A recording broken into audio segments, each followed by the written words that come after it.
Bandersnatch. Bander what? Bandersnatch. Bandersnatch is a unique Black Mirror story in that it's interactive. You, the viewer, get to decide what's going to happen. It's actually quite complicated behind the scenes, but for the viewer, it's fairly straightforward. You are given choices. Will you go out of the door or will you jump out of the window? But there's myriad sort of timelines and story branches you can go down.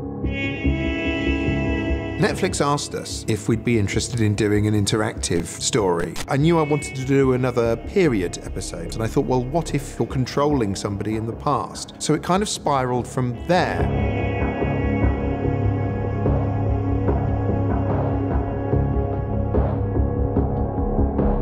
The past is immutable, Stefan. We can't choose differently with hindsight. The story itself focuses on a young guy called Stefan Butler. Steven! Stefan, sorry. That's all right, I get it all the time. Stefan is a video game coder, and it's a story about him trying to make his first game and get it published. Tucker's an entrepreneur, he's a bit of a hustler, and he's set up his company, Tuckersoft, and he's got basically a bunch of nerds in, and he's just working them dry, basically. I'm Colin, yeah? Yeah, I've played all of your games. Colin is a gifted games developer. He recognises a certain talent in Stefan. How did you know that?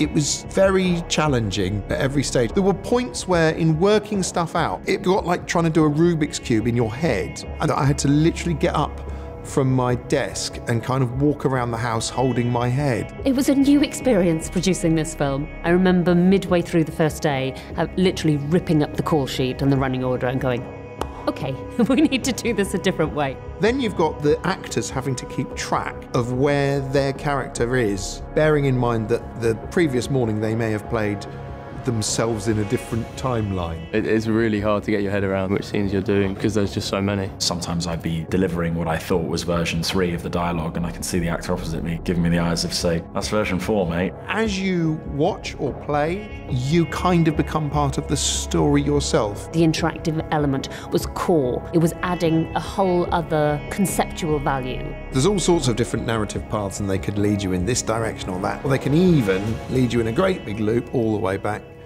to the very beginning. Bandersnatch. Bander what? Bandersnatch. Bandersnatch is a unique Black Mirror story in that it's interactive.